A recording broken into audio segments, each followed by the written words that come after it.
Welcome to the Law, Your Money, and You. I'm Roberta Saphire, an attorney in Sharon, Massachusetts. And I'm Camille Barron. I'm a healthcare advisor and a financial coordinator also in Sharon, Massachusetts. And today we have a special program, Roberta, where we're going to be talking to our town moderator about the upcoming annual town meeting. Yes, and everybody who's watching this, or even if you're not, you should know somebody. This is the annual town meeting warrant, which may not come out too well, but we have with us something better than that. We have attorney Andy Nebenzahl, who's been the town moderator for 6 years, and we hope it goes on to 60 years or more because he is just great. He has a special meeting Monday, May 1st, and he wants to tell us what to look for and how to get through it and how to enjoy it at the most. Andy, thank you for joining us. You're welcome. Happy to be with you. Well, tell us a little bit about Camille. You want us to tell him a little bit about himself or about the warrant? Or both? I think about the warrant. Okay, let's get the town to the warrant for the town meeting on May 1st. So on May 1st, the town of Sharon is holding their annual town meeting. And in New England, we have various ways of towns and cities being organized. In Sharon, the legislative branch of government is open town meeting. And what that means is, very simply, anybody who's a registered voter in Sharon can come to the high school, come to the meeting, participate in the meeting, debate the articles that are being considered. For example, the school budget, the police budget. There's an article for additional money for the library, and some other routine articles, including bylaw change considerations and zoning changes. All of that is under the purview of town meeting. And anybody, as I said, who's a registered voter in the town of Sharon can come, participate, deliberate, and vote. You don't have to ever have come before. In fact, if you've never been to town meeting, I particularly encourage you to come because it's in its own way, it's a fascinating expression of direct democracy. And this year, it's at the new high school, which is from the kids who go there say it's something out of the movies. It's just fantastic the way it's all built. But you were telling us before that they have a special. So we have some challenges. Special spaces for the children. Right. I'll get to that in a second. Oh, okay.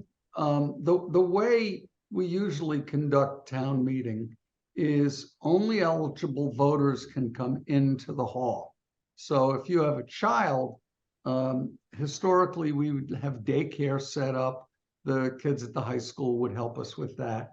But this year we've made arrangements so that parents can actually sit with their children, bring their children, and they won't be in the hall, but they will be in the lounge area of the cafeteria, where the town meeting will be broadcast on a couple of widescreen TVs. So they'll be able to see everything, hear everything, and if they want to participate, then they simply go into the hall. They'll be escorted into the hall and go to a microphone and either debate or ask a question. They can vote directly from where they are. Their votes will be counted, and they don't have to leave the lounge area to vote. It's just to go in and participate. Andy, I'm sorry, go ahead. No, that's all right. So I was just saying that so probably a lot of people who are listening today have been to previous town meetings, but this year, because of the new venue, it's at the new high school. There are going to be some differences from when they went to the meetings before. Can you tell us about those? Sure. So the new high school auditorium is actually smaller than the old one. And the way it was built, the balcony is upstairs. It's not a single continuous set of rows. So what we're gonna do, first of all, is fill the downstairs first. And then if we have more people than can fit downstairs, we will seat them upstairs. And if we have more people that can fit either downstairs or upstairs, they'll be seated in the cafeteria with a lounge area, the way I just described. Andy, do we know the capacity for the downstairs? Yes, I believe it's somewhere around 750. I don't know precisely. Mhm. how do they get upstairs? Is there an elevator or do they Well, walk? yeah, Oh, there are both stairs and an elevator to the second floor. So it is handicapped accessible downstairs.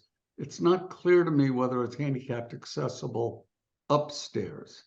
The other thing that's going to be different this year, usually there's enough room in front of the stage for the Board of Selectmen, the Planning Board, and the town manager, town council to be facing the audience below the stage.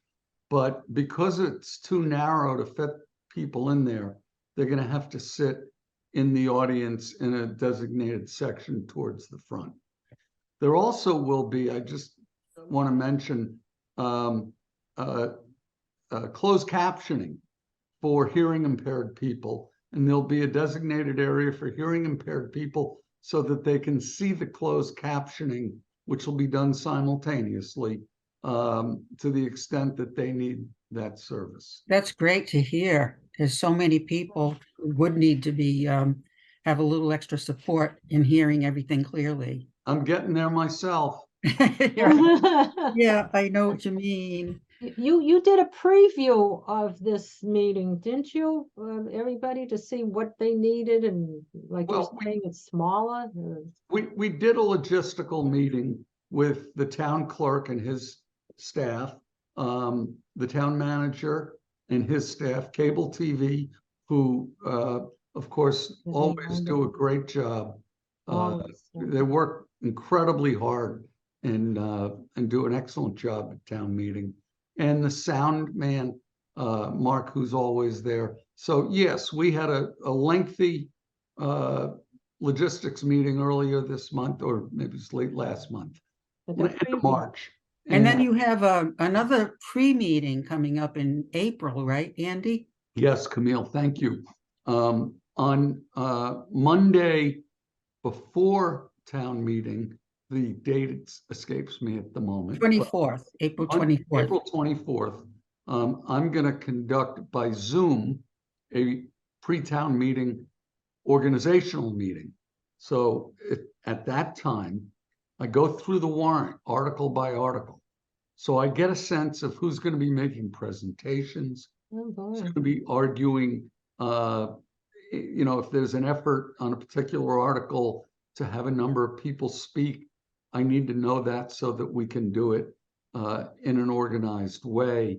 And just any other logistical things. If anybody has any questions about any of the articles, now's the time to ask. Right. Well, we hope that they watch this and get to watch this presentation before April 24th. But if they don't, and it's in between, they still got till May 1st, and they can still call you or us with questions, and we'll Absolutely, Go absolutely. ahead. So So now, I'm sorry, go ahead, Andy. no problem. So anyone who has a question can call me. My office is in the center of town, and they can get me at 781-327-1920, or send me an email, Nebenzahl@neblawgroup.com, and I spell Nebenzahl, Nebenzahl. So What is Great. that phone number? 781-327-1920. Or they can Great. contact us and we'll let them know where you are. And Sure. if they go visit you, they should bring pastries. Andy, Always welcome. Yes. the meeting, the pre-meeting, is that done every year or is this the first time? No. We do this every year. Okay, And it's really essential to organizing an efficient town meeting. I sort of get a sense of what may be coming. If anybody has a video presentation, I ask that they send it to me in advance, preferably by the pre-town meeting.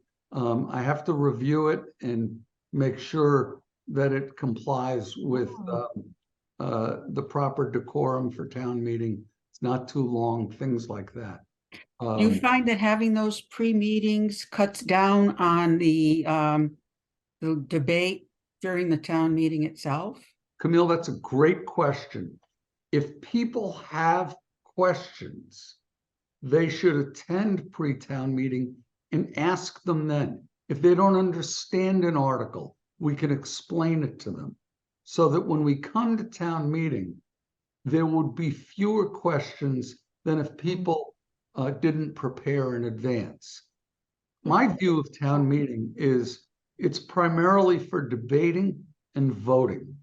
Are there any controversial articles this year? Sure, there may Point be. to? Well, the additional money for the library, I think, is controversial. You may recall, Roberta, when you were on the library, when you were a library trustee. Yeah, it was for a long time. Yeah, that the process of getting state funding to assist in the construction of a replacement library is really cumbersome. And there were some issues over the years that delayed this. So now, because of the delay and because of inflation, we need more money to do the same project. So that requires an additional approval of the appropriation by town meeting. So that's probably going to be controversial. There may be some zoning articles that may be controversial. There's an article to expand the Board of Selectmen from 3 to 5 individuals. Oh, Don't I know didn't whether that. that's going to be controversial. And, then the usual, the budgets of the town departments, the capital outlay funding for things like road construction and repair of buildings. There are Oh, excuse me, is there anything about the lights? You ever drive around at night and you can't see a thing? And it's not just your age? I'm going to direct you to the people in the Department of Public Works to answer that. It's I have just not. this town. I've actually not read the specific requests for appropriation at capital outlay. I can do that real quickly if you want, but that's a great question for people to bring to pre-town meeting. That's, it's a great time to really understand what the town is seeking for funding and why they're seeking it. I mean, there are big dollars here. And is there anything about solar energy? Because you keep thinking, well, gee, if they just put solar lights in the Yes. ground, then maybe at night we can light up the town. Funny you should ask. Article Yeah. 28 is a zoning bylaw to update the solar bylaw. Oh, look at that. So, See, Great. Camille, you were worried. yes. And there's Article 25th is an article to change the name of Columbus Day to Indigenous Persons Day. Kidding. No, I bet most people can't even spell that word. I can't. Actually, about the lighting in the streets, is that something that would be brought up in preparation for the town meeting? Or is it something that we should go to the select board about? I think you should go to the select board about it because by now the requests are all That's baked. what I thought. And, if there's an issue with the lights, yes, bring them to town officials. It really wouldn't be appropriate if the lights are not on the agenda for somebody Yeah. to be raising stuff Yeah. that's not on the agenda. That's great. I think you and I should go, Roberta, because I have major concerns about the lighting on Massapog Avenue, especially in the summer when people are going to be crossing the street. They might be at the lake having a party or something. It's dark out. There's no lights. And, some kids may be drinking and they're going to cross the street and not look. It's How a about really the bikers serious potential for an accident, a and the serious accident. bicycles? Camille, we don't have underage drinking in this town. Come on. Oh, I know that. They could be 18 though. You know, people, a lot of people think that Sharon's still a dry town. And back in 1977, it was finally allowed that they could serve liquor as long as you had food with the liquor. And people still don't know that. Well, they have liquor stores in Sharon now. Yeah, right bet. across from your office. You're absolutely correct. You're Yeah, absolutely right. correct. And that's not the only one. So Andy, is there anything else you think people should know before we sign off here? So there are a few things. Number one, the town meeting starts promptly at 7 o'clock. And I am a big believer that no matter how filled the hall is, we will start the meeting promptly at 7 o'clock. We have to go through a lot of preliminary stuff that we have to put on the record. Usually takes 15 or 20 minutes. So people can continue to file in. You won't be missing anything substantive. However, it's really important to get people in and seated before the substantive articles start. And so people should plan to come at 6:30. There's plenty of parking, either at the school in the designated areas or at the lake. And please come early. Hopefully it'll be a nice night and the weather won't be an issue. How likely is it that the meeting will only be one night? Oh, yeah. Well, that's a great question. It's always a challenge. And most years I've been able to go through the warrant in one night. I have some doubts about that this year because there are 31 articles on the warrant. The library is going to take up a lot of time. What number is that in the warrant? 17. Oh, yeah. So we're going to be going through a number of things before we get to that one. Right. And no, Yeah, but are you going in order? Because some years they didn't go in order. Well, let me explain how we're going to do it. The short answer to your question is yes, we're going to go in order. But the way we consolidate some of the very obviously non-controversial items is through a process called a consent agenda. And I believe we'll deal with 9 items, including, making appointments to trustee boards of charitable trusts and, things that will not be controversial. Granting a utility easement for the high school, accepting a general law having to do with nomination papers. Those things are not going to generate debate. So we put them all in a lump sum consent agenda, and it takes a lot less time to go through them rather than list them and file and read a motion for each individual article. So that expedites things without denying anybody the ability to debate something of concern. If anybody wants to pull one of these articles out of the consent agenda, all they have to do is make it known to the moderator, yell hold or something along those lines. You're the moderator. I am the moderator. They have to make it known to you before the meeting starts, or? Well, they can, and that certainly, then I'll know and I'll pull it out myself. But as we read them, they just can yell from the floor, hold, Really? and it'll be held. So it's sort of the way we do the budget. But I want to make one other point, and that is, it's really, really important to read the warrant ahead of time.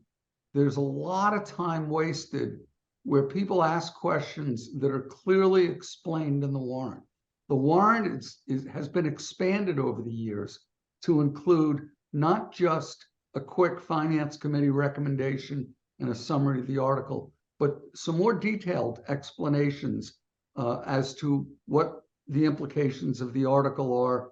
The actual motion that will be made at town meeting is printed in the warrant. This is either the first or maybe it's the second time we've done that. That eliminates some delay. So all this goes to your question of, we going to be able to finish it in one night? I would love to, but I do not want to rush through anything, deny people the right to make an educated vote and to hear, to have the town meeting hear them. People come to town meeting, they want to be heard, they have a right to be heard. I will recognize people who want to be heard, so long as it's not redundancy and delay. If it's Yes. at that point, my job gets a little bit more difficult, and I have to be diplomatic about the way I ask people to. Are they having ushers that can direct people to their seats or help them to make it flow better, or? I assume so. I don't know. That would be a town clerk function, not mine. Well, you've explained things extremely well, and I appreciate your point about reading the town warrant ahead of time. Because You know you're why? right. Do you know why? Yeah. As I said at the bottom of my moderator's message in the warrant, to paraphrase Cy Sims, and the What question is, page? who is Cy Sims? Yeah, who is Page, Cy Sims? Roman numeral small 2. It's right in the beginning. At the Who's bottom. Cy Sims? Wait. You'll know when I tell you the quote. An informed citizen is our best voter. Oh, that's nice. Very So, good. does that remind you of who Cy Sims is? No. What company said an educated consumer is our best customer? Oh, yeah, who said that? Sims, the clothing store. There was one in Norwood. There was one in Norwood. Oh, I remember that one. Yes. Whom? Yeah. Sims. Oh, Sims. Yes, I remember. It's been gone for a while, but I do remember it. That was his line. Okay. Which I borrowed to make That's a the good, point. that's a good line to It'll borrow. be interesting to see how many people recognize that. But you may ask that. You One- should. one of- Yeah. One of the holidays is named after my birthday. I won't say which one. We got to wrap up now because we're almost at a half hour. Are we really? Yes. Oh, okay. All right. So Andy, thank you very, very much. I've learned a lot just listening to you I today. have too. And I'm sure that people who do hear what you have to say will as well, even more than they will learn at the town meeting itself. So Yeah, thank you very much. Did you have Happy to- anything else to add, Andy? Just come to town meeting. Okay. That's a good Right one. away. And thank Okay. you for having me. Thank you for having me. Oh, it's our pleasure. And Camille usually winds up, she winds up by To our- saying thank you and To people who are listening to this, we hope to see you at the town meeting. And always remember that this is your show, the law, your money, money, and you. you. So let us hear You. from you if you want to communicate anything at all.